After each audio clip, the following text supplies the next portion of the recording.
What is up, everybody? Welcome back to another episode of Talk by the Tundra, your Green Bay Packers podcast that is a proud partner of the Euroset Podcast Network and the Blue Wire family. As always, I'm your host, Numac. This week, we're coming to the podcast not looking forward into the Jordan Love era about the season to come. This podcast, we're going back in time. We're going to look back at the best games in recent Packers history, specifically since Jordan and I have been alive. Most of mine are from the 2000s-ish era, the last 10 years or so. Just as a spoiler alert. The But aughts. the aughts, and there's one in the tens, I believe. I The might be aughts aren't mistaken. the aughts the tens? No, the No, aughts are the aughts old are thousand, like the double zeros. aughts. I have two from the tens, one from the aughts. But regardless, my co-host George Chesky also picked some games. We're gonna talk about the games that are most memorable for us, the best in our opinion, and things like that. But before we get into that, uh Jordan wants to talk kickers because he's known to do that regarding Anders Carlson and others. But this time it's some free agency news out of 1265 Lombardi Avenue. Yes, we're gonna talk some kickers. So this all spurred from the Athletic ran a piece on Monday where they get every NFL beat writer and they talk about the biggest storylines going into training camp. What do you think the storyline that Matt Steenman picked? Surely it was the evolution of the offense going into its second year with Jordan Love under the helm and its revamped defense or not rather Jordan Love going to his second year at the helm and his offense just having more reps together or the revamped defense. Surely. Those are good guesses. They were not the Oh, storyline. and what was? I'm making Oh, sure this actually happened, but the storyline that he picked was the kicking situation. oh, Let me repeat the kicking situation. oh boy. Let me just read what he said. The answer here is more of a question: who in the world is going to be the Packers kicker come week one in Brazil? Which also that just me interjecting. That is just a really interesting lead. Yes, Yeah. Anyway, I would agree. Anders Carlson missed a field goal and/or extra point in 9 of the final 12 games last season, including a Oh, 41-yarder in the fourth quarter. dude. Including a 41-yarder in the fourth quarter of a 3-point divisional round loss to the 49ers. He did not have any competition from late May through the end of the season, but the Packers now have 3 kickers and have given each equal run this offseason, with each having their impressive moments. Can the incumbent hold off youngster Jack Podlesny and veteran Greg Joseph? Now, since this has been written, Podlesny is gone. They cut him. The Packers made a play for, I believe, I forget what team he played for, but I guess I'm going to guess UFL's best kicker. that's that's Right? the Jake Bates from the Michigan Panthers. The Lions snatched him up. The Palace intrigue continues where the Lions cut James Turner, an undrafted rookie from Michigan. And the Packers, as of today, as we're recording, picked him up. And I've seen a lot of like, ooh, look at this guy. I believe here from Paul Brettel, who actually just tweeted this as a recording. New Packers kicker James Turner went undrafted this past April out of Michigan. He was 65 of 80 on field goals in his career, so that's a going rate of 81.3%. From 20 to 39 yards, he was 44 of 45. Excuse me. From 40 to 49, he was 17 of 25. And from 50 plus, he was 4 of 10. It's not what you want towards the end, Right. but clearly more of a man of precision rather than a leg. Especially One, close. And like that was the important part is that he can make the ones he's supposed to the easy ones. yes, just like that Tom Hanks movie, Extremely Loud and Incredibly Close. That's That's how I describe his kicking profile. Um, excuse me. I'm not here to be Stephen A. Smith. Don't call me Jordan N. Tresky. That's my real middle initial. Okay, all right. But I feel like we're recording this on June 20th. There's going to be a lot said about the kickers, and I can already see the tweets or the X's, and oh, this is what this kicker did. It's really windy at Don Hudson Center. Anders Carlson blew a 52-yarder. Like, I just can already see those training camp tweets, and we'll Oh, be for sure. talking about it plenty. I'm here to say, and I'm here to predict, I think it's all phony. I think Anders Carlson will be the Packers starting kicker. I think it's right that they do their due diligence, that they explore other kicking options. It's something that they did not do last year and probably would have benefited from it. But not dissimilar to when the special teams sank the Packers in a playoff loss against the 49ers a couple years ago, the one at home. I feel Yep. like we hang on to what happened last year, especially the last moments. You know, you can't redeem that stat of Anders Carlson missed. What was he? 9 of 12. Yes, 9 of 12 in the final 12 games or whatever. Missed an Um, extra point or field goal in the 9 of the last 12 games. yes, and you can't. I mean, it's damning. But I also think for as much as we hang on to what happened last year, at a certain point you kind of have to turn the page and just like you don't dismiss it outright, but you just also expect that things can change and things can progress. I just think we're heading down a fool's errand. This is it's a lot of nothing. That is all what I'm saying right now.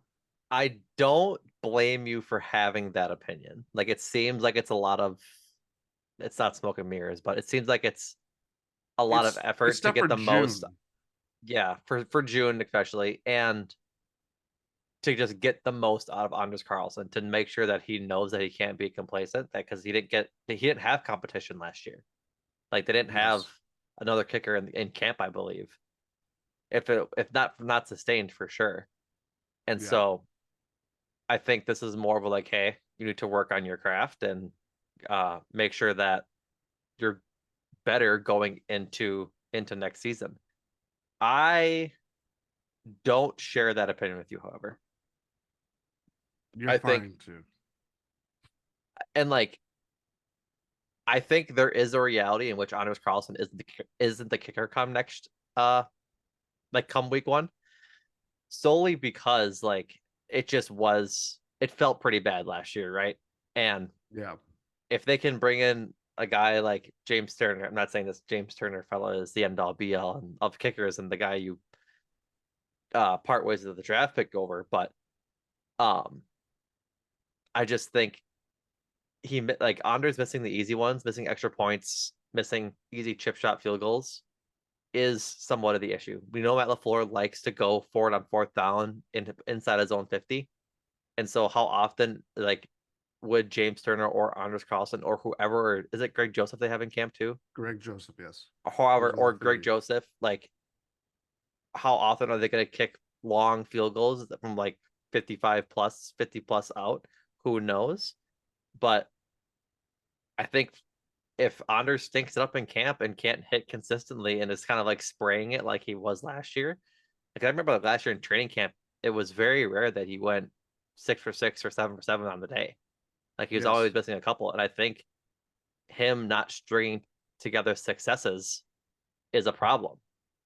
And if another kicker, anybody can do that, I could see them parting ways with Anders just because they found a better player. And I think what is different from like fans and like obviously we talk about progress in the NFL isn't linear by any means for any position, right? Like there's a learning curve to the NFL. I think it's different with kickers. At least in my brain chemistry tells me this. It's just different. There's either kickers that are really good, they know how to kick, and they have long successful careers, or they're just a rotating, like they're just rotating through teams. Like Greg Joseph, one of those guys. He's been on like 3, 4 Yeah. different teams. And from a fan perspective, it's hard to like get away from the idea that if a kicker starts like stinking, and like particularly with Anders, who again 9 of 12 games last year, of the last 12 games, missed an extra point or field goal. The Y word, the yips, come into mind for me. Like, does Anders just have the yips? Because we know he has the leg, but he just doesn't have the consistent. I don't want to call it a clutch gene, but he doesn't have the consistency to be a surefire kicker in the NFL at this point. From what we've seen so far, again, he was a rookie. There's a lot to be said about that, but I think kicking is one of those positions from college to the NFL. While there are differences, the hashes are thinner. The extra point is further. Yeah. The motions are all the same, right? Snap ball, ball put down, kick ball. That's all the same. Where you're aiming is different, which again, big part of kicking, obviously. But I just think there isn't that speed and that strength aspect to it like there is any other position across the NFL, which is why when a kicker, in my mind, doesn't start off well, is why I'm hesitant to believe that they're actually have that capability of being an NFL kicker. It's all fair points. And I do think it is fair to be skeptical that Anders Carlson will still have the same struggles, or to the degree that he struggled. Yeah, I mean, he could still improve, but the things that have were a concern could still be a concern. I'm not trying to dismiss that. What I'm also trying to say is, and I didn't quite get there yet, I just don't know if these kickers that they are bringing in and clearly taking long looks at, Mm-hmm. are they going to be enough to push him? Because Is it's that very a different. is that a like a personality push him, or like actually Push him off the roster. got it? I thought you meant like motivate him is what I I was think getting I at. think that is implied, but also like we could talk about different position groups on the roster that we feel are incomplete. Yeah, I mean, there are things that I would say, oh, they could improve in this degree. Do I feel good about the second cornerback situation? Not particularly, but that's also, I don't know what second year Carrington Valentine looks like. I don't know what does Corey Ballantyne push him. Does Eric Stokes, Right. kind of go back to what he looked like in his rookie year? There's a lot, like, it's that is a very different question than obviously a specialist. But I do wonder, for all the things that we've talked about, like them putting more, trying to push Carlson and trying to create competition. That's a big thing that Brian Gutekunst obviously talked about. Like, whether it's a kicker, whether it's the punter, whether it's on the O line and the 5 spots that are there, wherever else on the roster, he likes competition in different spots. It creates a better team in his mind. And if it works as well as it has recently, why wouldn't you keep doing that? You know what I mean?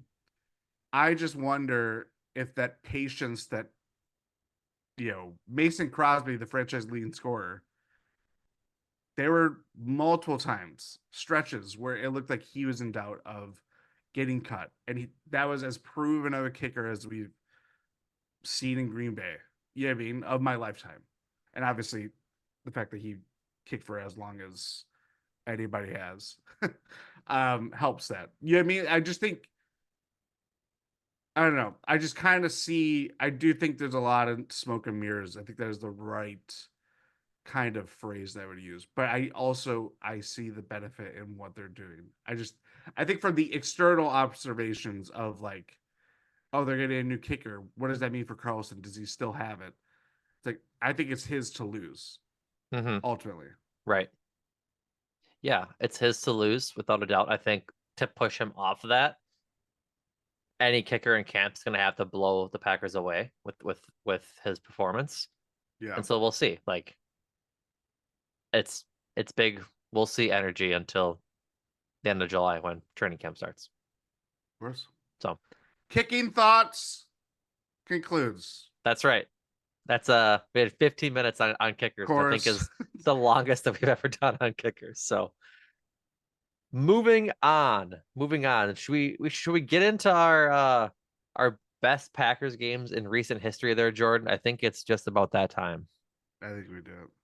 Do you want to start or should I start? I'm. I think I want you to start since you have more than I do.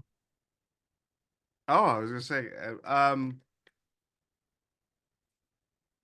I can start. I think actually I have a perfect way to start. Perfect. I don't want to be prisoner of the moment, Okay. but I do think the last win that we saw the Green Bay Packers had, the 48-32 win over the Dallas Cowboys, Mm-hmm. might be one of the most memorable ones or best games I have seen the Packers play in my lifetime. Wow. That's not a bad choice. Like that's a I think that depending on how Jordan Love's career plays out and we're a long way from that finishing, I think that's for sure a legacy game.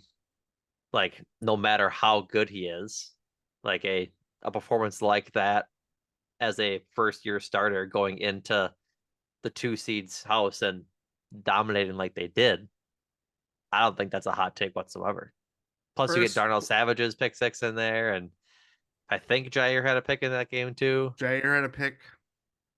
Yeah, 16 of 21, 272 yards, three passing touchdowns, 157.2 passer rating. Mm-hmm. Not that that is an end all be all stat, but at one point, if people have to remember this, the Packers were up 48-16 at Yeah. the start of the fourth Oh yeah. after the passing touchdown to Romeo Dobbs. I just think one, it obviously expectations play into this.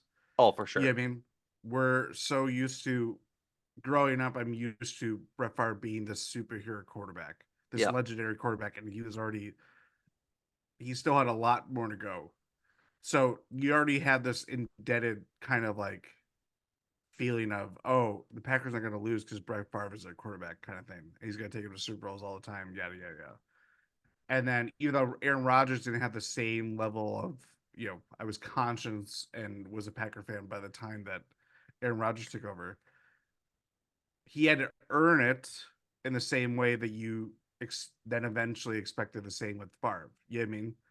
Those two kind of, the more we get removed from it, the more similar that they are and how they just kind of found it very fast. Mm-hmm. And I think a Packers team going on the road against um, I mean, you could say the 49ers are probably a bigger rival because they just have gotten under the Packers' nose multiple times um, in the playoffs since then, too. But like, there's something about being the Cowboys that just kind of you relish in. Yeah.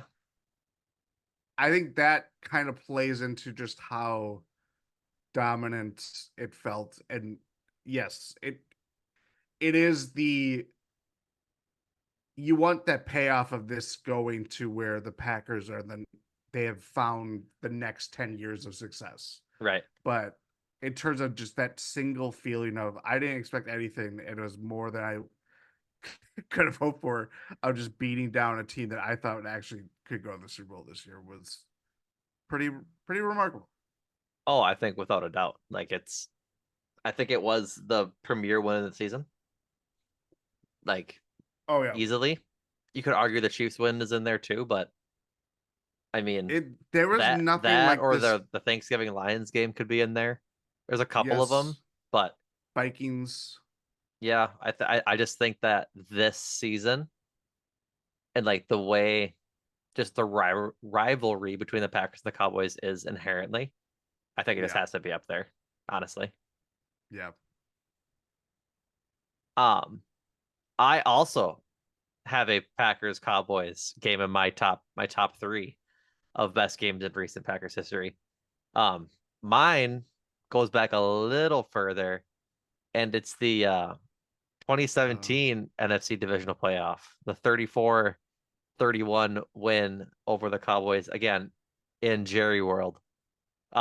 This is the famous uh Jared Cook down the sideline, drags his feet, barely gets his feet down before his knees touch out of bounds. Mason Crosby kicks the field goal left after Aaron Rodgers and company drove the field for with less than 40 seconds left. I think like same thing. This is like another playoff game, but this game was just back and forth the entire time. Like it was mhm. such um a fun game. Starts off, Cowboys go down, score a field goal to go up 3-0. Packers score 21 unanswered to be up 21-3, and then the Cowboys finish the half with a touchdown and a field goal to make it 21-13. Packers come out 28-13 after the halftime. And then I think it was still Dak at that time. Yeah, it was. Um, Dak goes down with about a minute left in the game. Or no, not a minute. I think it was 2 minutes. And leads them to a field goal to tie at 31. Then Aaron Rodgers and Yes. company do their thing, right? Like this game features a whole lot of remember those guys players? I'll be curious, Jordan. Who do you think was the Packers' leading rusher in this game? Oh.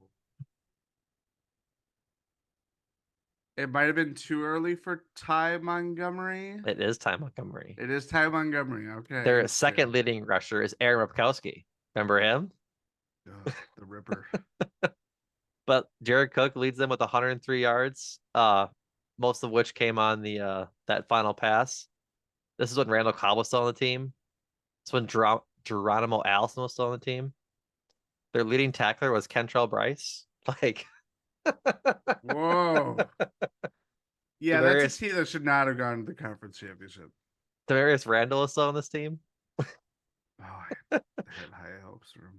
Uh yeah, this is it's like I said, bunch of remember that guy players, but no, I think this was like up there too for like an Aaron Rodgers legacy game. I remember after this game finished the next day, Skip Bayless losing his freaking mind on First Take, talking about how he's never seen a quarterback like Rodgers hang on to the ball. Because if you remember on that final drive before Jared Cook's catch, Rodgers got sacked and got his arm like was tackled by his throwing arm and still hung onto the ball despite it getting like swatted up. Like the ball should have been fumbled at that point, but he hangs on to it. I remember Skip Bayless saying, I've never seen a quarterback hang on to a ball in a situation like that. And then he's talking about how Mason Crosby's kick went outside the uprights and then back Oh, in. yes. He's like, I've never seen a football move like that. Like he was just beside himself that the Packers somehow won that game in the circumstance that they did. And I loathe Skip Bayless. I cannot stand that man. And so to see him whine, cry, complain about all those things in light of a Packers victory was good memory for me.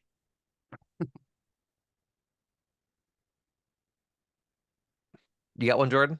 What's your next one? Let's not talk about that one anymore. No, I just it is that is probably one of the most trying to think of what I just I my feelings of the Packers at the time were very different. So I was a very cynical Packers fan at that time. I just felt like knowing or having watched that team, I Yeah. didn't really celebrate it. It's why I've changed my stance severely and how I just view sports and everything like that. You should just enjoy things, even if you don't feel like your team you're watching is gonna win it all and all that stuff. But So I have very different feelings at that time. I just felt like this is all for nothing. And that the Falcons are just a superior team. But it does, I mean, it's one of the first things you think of with Aaron Rodgers. Yeah, I mean, that's without Right. a doubt. Hmm. Um yeah, I think that's about it that Okay. I can think What is your next one? Any of. more Cowboys games? Because I went. Do you have another I Cowboys game? actually it's not on my final list, but the beatdown that led to Wade Phillips being fired.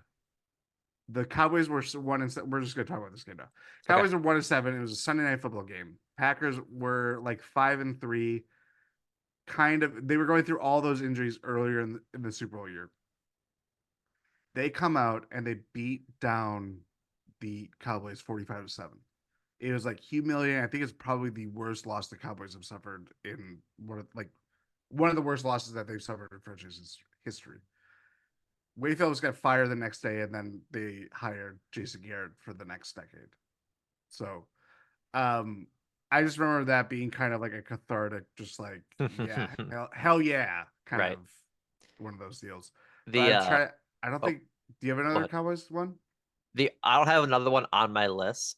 I was between 2014 divisional playoff and 2017 divisional playoff. Between Because 2014 was the Des Cottick game. Yes. And uh that one was a lot of fun too. Like that's an all-time just like I think That NFL was. game. Oh yeah, for sure. And I just liked this one better. Because this one has the ending of the Packers win at the buzzer versus the Cowboys losing at the buzzer. Yeah, it's a That very makes different sense. feel. Yeah. Plus, there isn't Um, all the hubbub around the Des Cotted idea. Like, I think the discussion around that is just like nauseating in the first place. yeah, And so this one's like, haha, we won.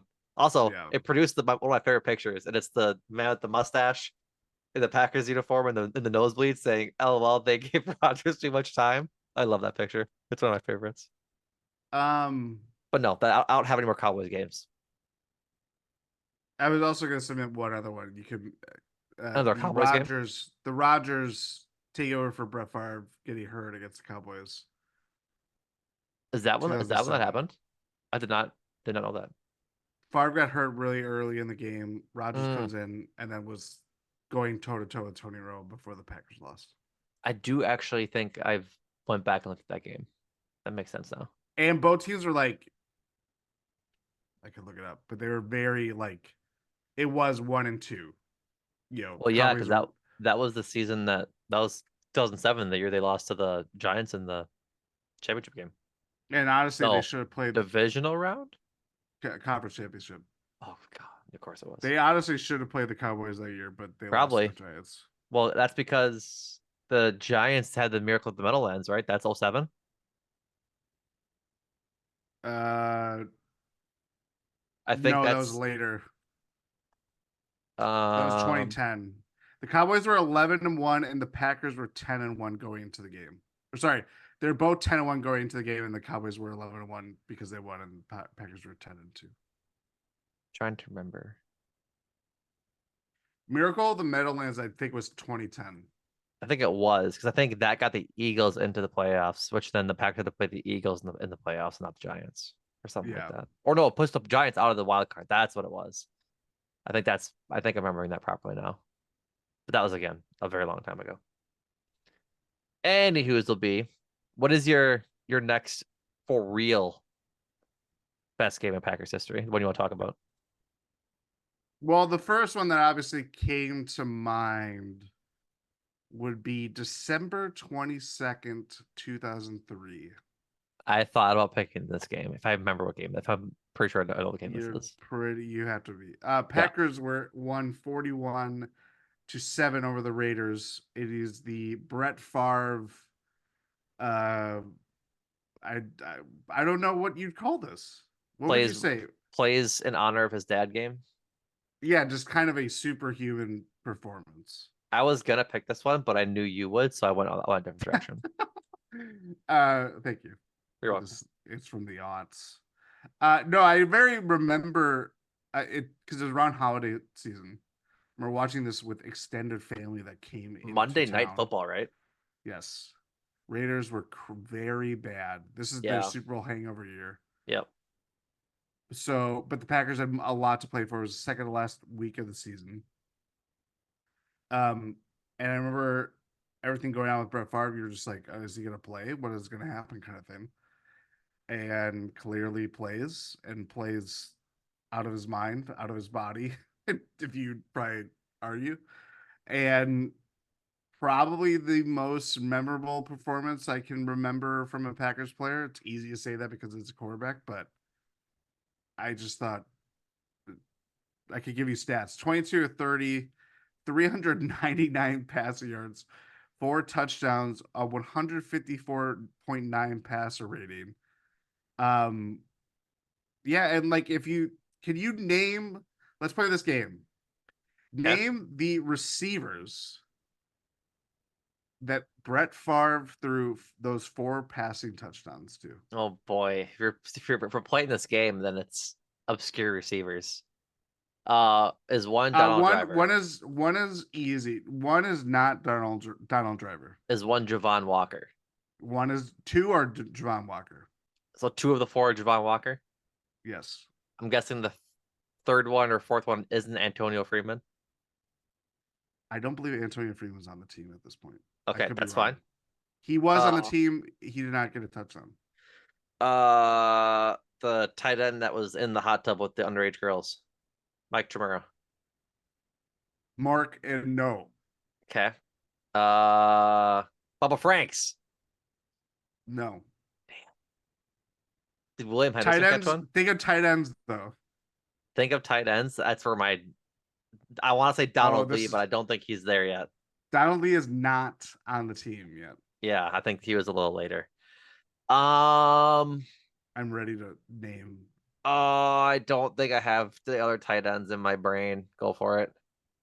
Uh, I was a big David Martin guy. Big David Martin guy. I thought he was gonna be the First time I've next ever coming. heard that name. God, yeah, he got it the touchdown, and then veteran tight end Wesley Walls. Also, the first time I've heard that name. Yeah, balls to the walls. That's what I remember calling him. I got the main one, and that's all I can. That's all that matters. That's all that matters. Yeah, Wesley Walls is last year too. I remember him being on the Carolina Panthers and not liking him for some reason. LOL. That is Yeah, actually very funny. Okay. Uh yeah, I remember watching this game with my godparents and my cousins. Um Same thing. We were celebrating Christmas that night with them. And I was what you said 2003, so I would have been 7. Um 7.5.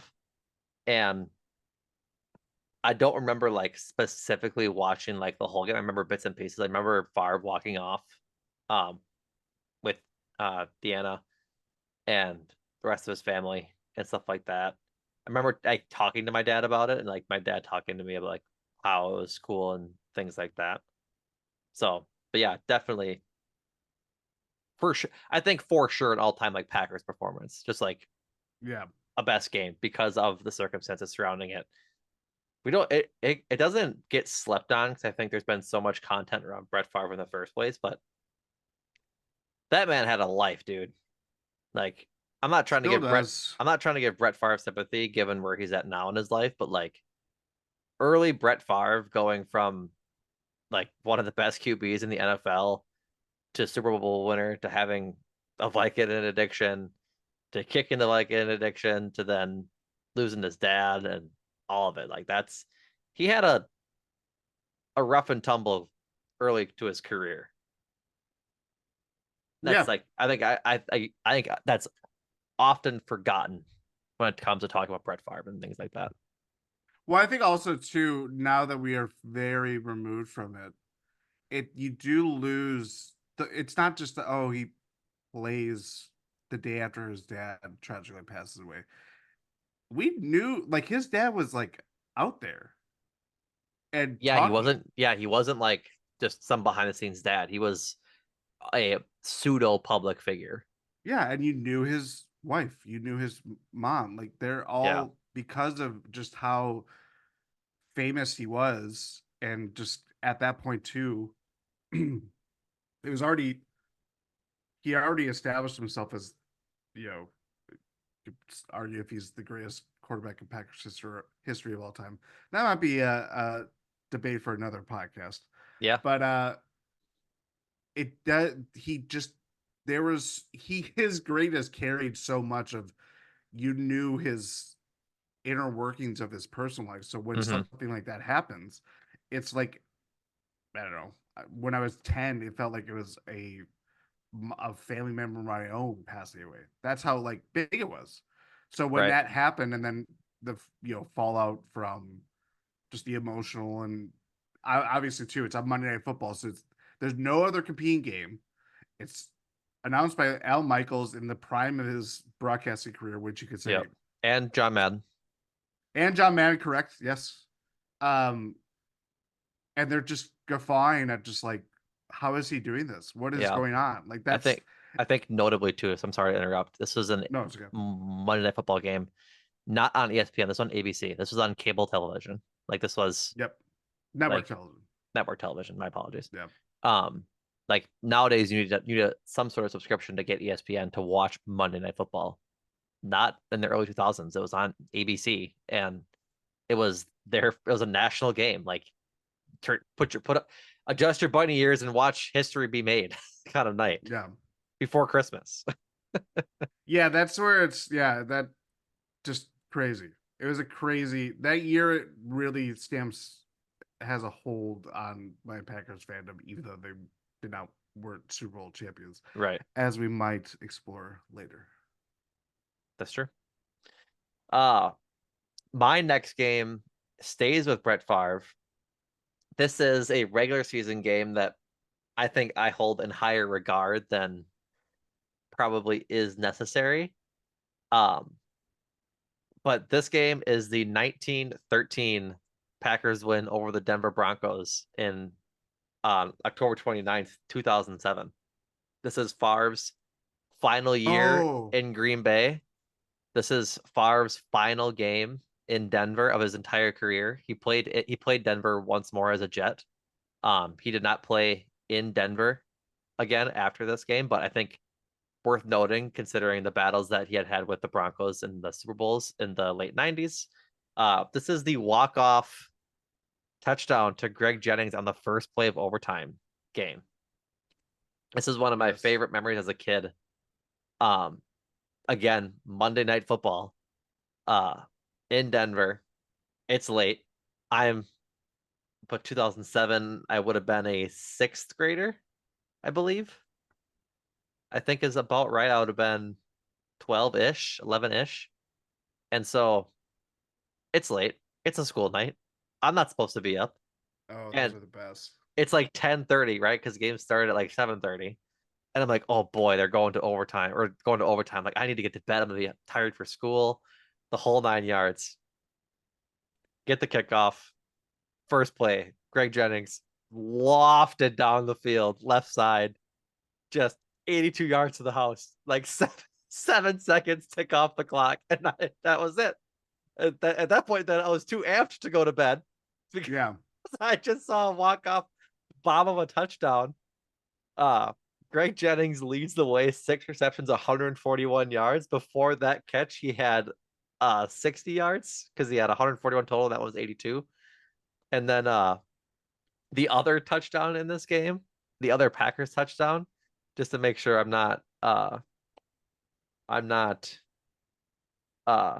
okay, yeah, I am right. A similar result came in the earlier in the first quarter. Packers punted on their first drive a minute and a half in to the game. Denver scores down and scores a touchdown. The very next Packers play, first and 10 at the 21. Rodgers tosses a bomb 79 yards to James Jones for a touchdown. Those are the two offensive touchdowns in this game. Was a or I'm sorry, no. Yeah, there's only two. Yeah, because it'd be 19. Yeah. So that was it's just very funny that the two touchdowns in this game were Just bomb of touchdowns. yeah, Uh that, oh yeah. Ryan Grant was your leading rusher, 104 yards. Deshaun Wynn had one carry. Oh. A name I have never heard before. Vernon Morency had 8 yards. Morency, Morency did I think. forgot that he existed. Um, but yeah, I was looking at other guys that are on this team. Donald Lee's here. So is Corey Hall. I Who? think he's a tight end. Corey Hall. Or a fullback? Was he a fullback? No, he's a running back. Oh yeah, he's a fullback. He looks like a fullback. There we go. He had a big neck Is pad. he? Hold on. I'm gonna give me one moment. He went to Boise State and was drafted in '07. And part of me wonders if he was part of the. That play? I don't think he was part of that play, but I think he was part of that team. I would assume because I think that's the same year. I think it was when they beat Oklahoma. Yes.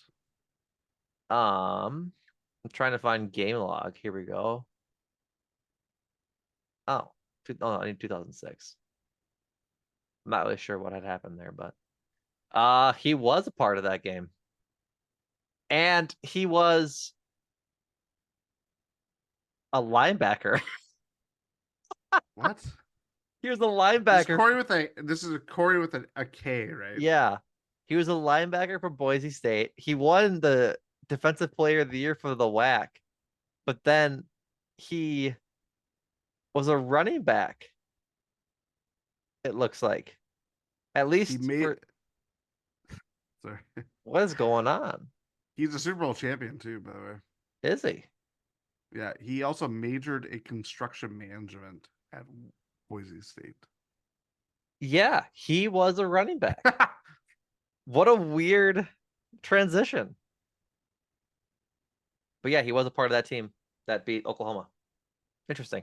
Little tidbit. But yeah, that's my second best. Or I'm going in reverse order. I Yeah. have yet to reveal my best game in recent Packers history. Um yeah, second best. But regardless, yeah, that game was a lot of fun for me. Just the way it was being a kid. I was literally in bed because I had TV in my room, just like watching it. Had the sound on like 3 or something. Could barely hear it.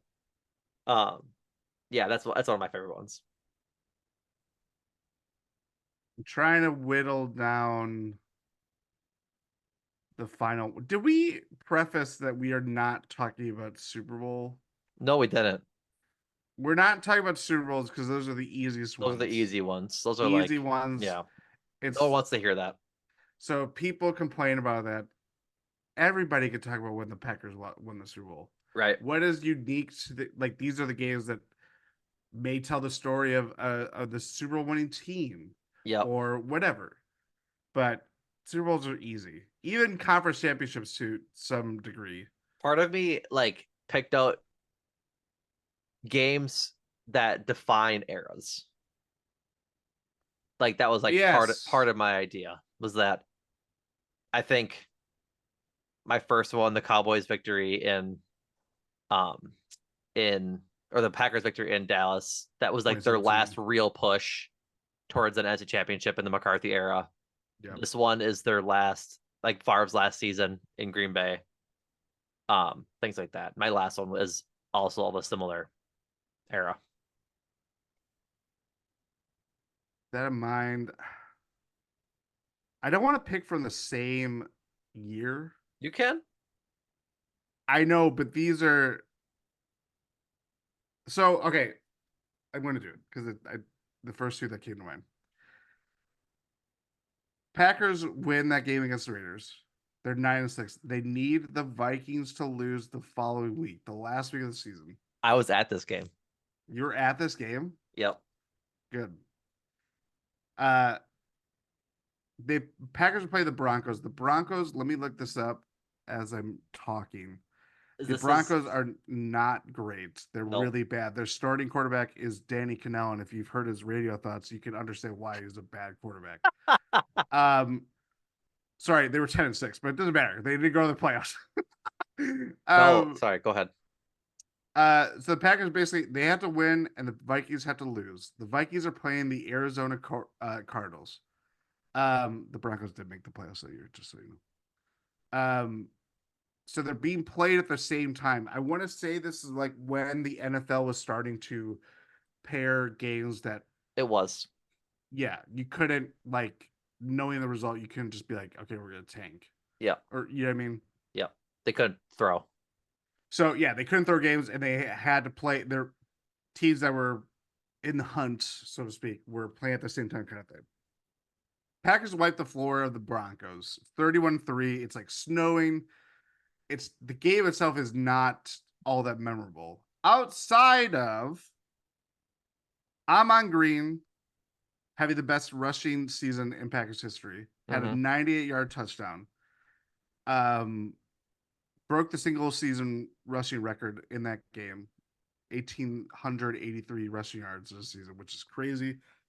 I believe was the leading rusher in the NFL that year. Actually, no, he was not, because Jamal Lewis went for 2,000 or Yep. whatever it was that year. Um, so yeah, 31-3 wasn't obviously a contest, but it's irrelevant if they win and the Vikings win. So it becomes this like scoreboard watching It's experience. irrelevant because if the Vikings win, they get in ahead of the Packers. Yes. And it's nowadays it would be like, oh, you just throw on two games at once or watch it on Sunday Ticket or something like that. But it's Yep. not like that at the time. And this is only 20 years ago. Yep. This is not that long ago. But you just the experience of seeing what's going on in Arizona, a team, again, a Cardinals team that's terrible. They're really bad. They they Really, really they bad. had they had you can't they had Josh McCown as their fucking quarterback. Yes, he throws the game winning touchdown to, do you remember? I can't tell you the receiver. Okay. It's His not name is Anquan Bolden, so it is not Anquan Bolden. I believe he was on the team though. I don't Could think be wrong so. there.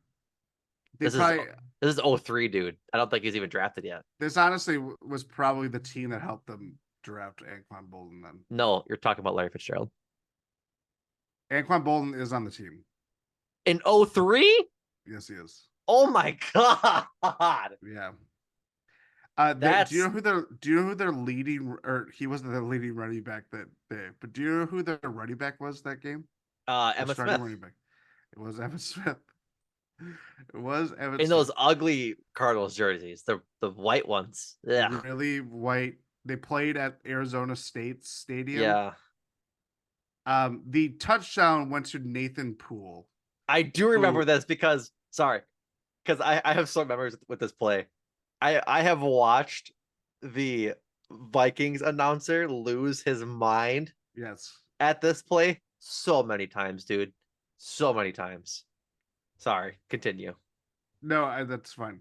Um, if I remember correctly, he got a key to the city from Green Bay because of how massive it was. Yeah, he got the key to the city and was invited to attend the Packers playoff game at Lambeau Field against the Seattle Seahawks, That's so which funny. was, yeah, which obviously was the Matt Hasselbeck, we're gonna get the ball, we're gonna score a game, which could have been on this list too. This could have been Um, a command list for sure. I just think it's the game again. The Packers game itself is not all that memorable. It's No. not like it was a cakewalk kind of game, Yep. but the experience of them winning, see your rival lose in this Heartbreaking. historically Just awful way. The twist the knife fashion. John Boy's documentary about the Vikings Oh, goes it's so in on that, and so it's amazing. It's truly amazing. But yeah, I go you ahead. go, you go. Nope, you can You finish were it. Go there, ahead. so have Yeah. more of an authority to talk about this game than I am. I was little, but I was at this game and I remember they put it up on the scoreboard and everybody like went crazy. Cause like again, we didn't know Yeah, in stadium. They kept showing replays of it, um, like periodically, but then they showed that and they went crazy in the this is stands. also at that time that was fresh off the renovations, but obviously not what like it is now. Yep. So it's still like The Lambeau. the first atrium Yes, renovation. So it's like Lambeau Field 1.5, Yeah. and But now it's like Lambeau Field 4.0 or whatever you want to call it. I wonder if my dad still has it because I when I moved out, I didn't bring any of like my kid stuff belongings with me, and they've moved I think twice now. Not that it matters. I had a cheese head that I got during the game, like at the game, Mm-hmm. and my dad wrote on it whatever day 2003 Packers win NFC North or whatever it was or Central, whichever if it was still the Central at the time. But I that was like part of like my kid decor in my room for the longest time was just that cheese head with the Sharpie inscription on it of that game and like that I was there at that game. Yeah. Yeah, that's a fun one. That was a good pick. Thank you. Um, what is when is the period of your last one? I mean, that Like, was my third. how many do you have? I have You said you multiple. had six. What like I have six. what are just briefly go over your next couple because I'm curious because I have one I want to briefly talk about, but if you have it too, we'll like talk about it a Well, little I bit. included the failed Mary game because I can remember when that happened, but that's Fuck not that game. Not the best game. the regular season finale. Rodgers to Cobb to win the NFC North. That's mine. That's the Yeah. one I want to talk about at length. Do you have the 2002, possibly 2005 end of season game? Or it might have been even like, no, it was 2000 when Ray Rhodes was coach. Um, when they needed to have the point differential be higher than the Yes. Panthers. Yes. That's a fun game. That's a fun game to go back and watch highlights of. No, so sorry, that was like I wanted to throw that into consideration because like the Chris Berman football like ESPN thing where he goes from like back and forth the game and Like the gives like 2 minute drill kind of the two thing. minute drill, but he gives the times for each like when each score is happening. Oh, it's a lot of fun to go watch that again. But no, my last one, as Jordan and I just said, is the 2013 uh last game of the season for the Packers, their 33-28 win to get into the playoffs over the Chicago Bears in Chicago. This one has like a special place in my heart because I remember exactly what I was doing that entire day. My best friend Aaron and I were in Florida for Christmas break. We had some friends Of down there. course. We went and visited them over Christmas break. And he is a Dolphins fan. And so Okay. we went to the Dolphins game against the Jets. The Geno Smith and the Jets whooped them. It was an experience. Wow. Uh, we're driving back. We were staying up near Ocala, Florida. We're driving back from Miami, and it's not late. It's like 4 or 5 o'clock. But there was four of us, me, Aaron, and two other people. The two others sleeping in the back, and Aaron's in the front with me. I have my phone plugged into an aux cord, streaming a radio broadcast of the game, and we're driving home, and it's fucking dark out in the middle of Florida, like not the Everglades, but it's on the highway in the middle of Florida, and we're losing the whole game, right, dog? And I'm sitting here just turning my hands on the steering wheel, like these fucking Packers, like they're gonna lose to the Bears. They can't beat the sorry ass Bears. I'm mad, right? And game comes down, and it's fourth and whatever. I'll pull up the play by play now because I have it up, but I think it was like fourth and 18, fourth and 8. Rodgers rolls out left. You guys, everybody knows the play. Rodgers rolls out left. Cobb immediately off getting his assignment, throws his hand up, calls for the ball, 48-yard touchdown. I scream in the car as the driver, scare Aaron next to me, and wake up the people in the back. And I'm just like, fuck yes. And I just like primal scream at the top of my lungs that this happened. I think I go back to this game so often. Joe Buck's call, Rodgers, Cobb, touchdown, the whole thing. Like it's just, oh, it's such a great play. this was the relax, or no, not the relax season. This was the season Rodgers missed like 7 games Yes, he because got hurt. he broke his collarbone Yep. against the Vikings. Comes back, I think, just for that game, if I'm not mistaken, or the last couple of games. Oh no, nope, I lied. Nope, Ooh. I lied because I have it up.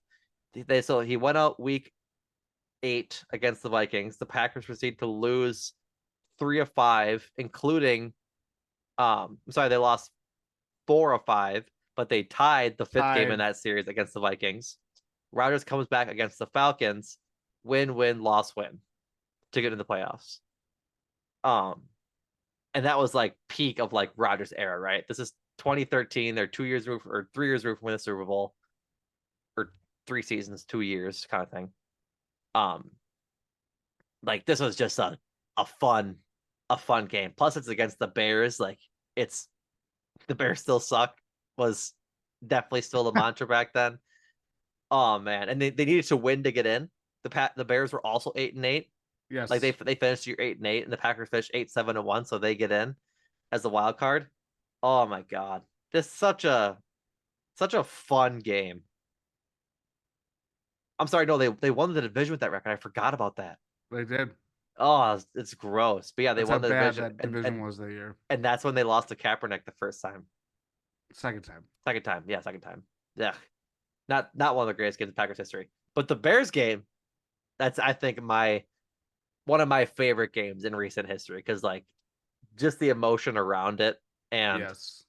the feeling of having a lost season because when Rodgers went down, they were 5-2, and um they seemed like they were picking it up and they had an easy bit of the schedule to go. Like after they went down, or he went down to the against the Vikings, they had the Bears, the Eagles, the Giants, the Vikings, and the Lions for 5 in a row.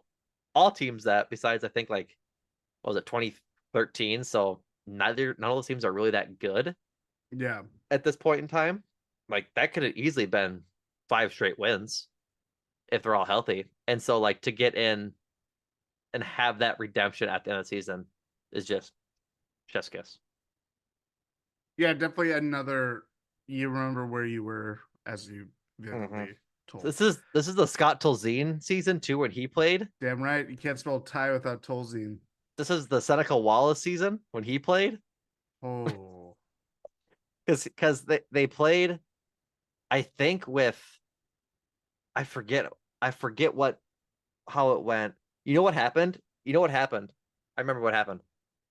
They started Matt Flynn for the 3 losses after Rodgers' injury. And then the fourth against the Vikings, and then He Flynn cut. got hurt. And then Seneca Wallace came in, immediately got hurt. And then Tolzien played like the last like couple or however it was. Oh, yuck. But yeah, that's one of my favorite games of memory for sure. Oh wow. Did I nail that? No. No. He took over for Tolzien. Matt Flynn did. Oh, did they re-sign him or something? So Matt Flynn, yes, they did because the whole Seahawks debacle where he Oh gets signed for this big deal, then yeah. immediately gets taken his Spot taken by spot gets Russell taken. Wilson. Yes. He gets traded to the Raiders in the following offseason. Yep. They release him midway through the 2013 year. Bills pick him up a week after that because their starting quarterback, EJ Manuel, Oh gets boy. hurt. Flynn gets released like 3 weeks later. Then the Packers come back to Flynn a week after that. Flynn gets takes over for Tolzien after Seneca Wallace got hurt. So you were correct. Like Seneca Yeah. Wallace was very much like Yeah. grand opening, grand closing. Matt Flynn, I did not realize how many comebacks that they had that game or that season. Yeah. Yeah, that's crazy. That's very crazy. Just an abnormal power of being a good quarterback in Green Bay and nowhere else for Matt Flynn. Just That's right. insane. This is also like one of the they had 2014 too. but I think this is one of like the last premier games, obviously outside of the 2014 NC Championship game. But this is like one of those games of that era, right? This is Jordy Nelson, Randall Cobb, Yeah. James Jones, Jermichael Finley still on this team. I believe he still is on this team. Let me double check. This is the season he got hurt, I believe. He only played in 5 games. So, I would think so. Yeah. but he didn't play in that Bears game. But Eddie Lacy is on this team. Like it's of a different era, of like one of like of the era kind of thing. So just a nice remembrance in my opinion. Tremont Williams on this team, Mike Neal's on this team, like Jarrett Bush, BJ Raji. That might have been his last year I think it was. because that was yeah. Sam Shields had an interception of Jay Cutler. Who would have thought? So anything else, Jordan? Or should we or did you enjoy our trip down memory lane? I enjoyed our trip down memory lane. I'm sure there are probably like multiple that we're forgetting. Oh, for sure. Without a That we have doubt. not talked about. But The Falcons beat down in the the Super Bowl run. That's deserving that when was they honestly that was as much as it was nice to beat the Bears to have a to go to the Super definitive Bowl. performance like that. Yeah. Yes. The Falcons game is like The beating yeah, the Bears in the Super like in the NFC Championship game that year isn't like even that fun because they started like Caleb Haney played half the game. It yeah. wasn't Jay Cutler. Like it was Falcons were the 1 seed that year, correct? they were. And the Packers won Oh yeah, like duh, because they were 45 to like 6. 21 or something. Yeah. Um that game the 2016 game, the wild card game against the Giants when Rodgers hit Cobb in the end zone Hail Mary. at the Hail Mary at the end of the first half. I mean, like it wasn't a great game, but the Hail Mary to Richard Rodgers could be in here too. I was gonna say Like that one. I remember where I was. I remember that one Sure. too. I was in college and I was definitely It was a Thursday. it was a Thursday. Were you thirsty? I had just turned 21, so I was definitely Oh. thirsty. um, I'm trying to think. Yeah, that was actually one on my list of. But then you look back at like, oh, that game was actually It was terrible. really bad. It was really It bad. was a horrible game. Really bad. Like just a really good ending, but the game itself was ungood. It was not good. Yeah. Um. Do I have another one? Do I have Do another you? one on my list? I might not. I think that's all the ones I have. I'm just trying to like recount any of like the really fun ones. I weirdly don't have any from the Rodgers Matt LaFleur era. The regular season Niners game could be in there. Um when this was Oh, yeah, 21. 2022 21. Yeah, you're right. When The they comeback. went to San Fran early, um, and Mason Crosby kicked the long field goal to win it. I That's a thought good of one. the COVID year where they beat down the Vikings, and you're just like, what is football going to look like with no fans, kind of thing. And then The Metrodome was a it, lot easier to play in. Forgot the yeah, and you're Metrodome, like, US oh, Bank. it didn't matter because they just kicked the crap out of the Vikings, kind of thing. Right. But yeah, there's not a lot. It's funny thinking of those teams now because they're really good, but they weren't like I don't know.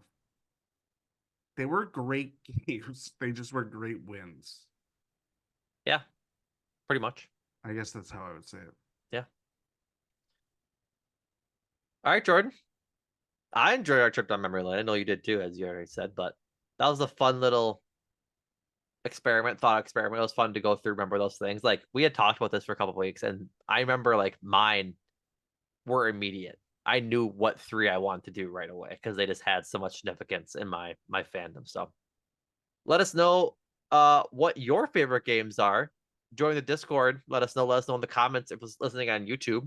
Uh Or you can subscribe to the premium GSPN Substack, where you can listen to this podcast ad-free and get a bunch of other premium content that we have going, articles, premium videos, and things like that. If you're listening to this now, depending on if you're an early morning listener, the GSPN After Dark will be published about noon on Friday. Ty and I doing some Packers Sporkle quizzes, which is always fun to do. But yeah, go check it out. Subscribe if you want. We'd appreciate it as we continue to grow and grow here at GSPN. Check out all the other GSPN podcasts and any other place you find your podcast, Spotify, Apple Music, wherever.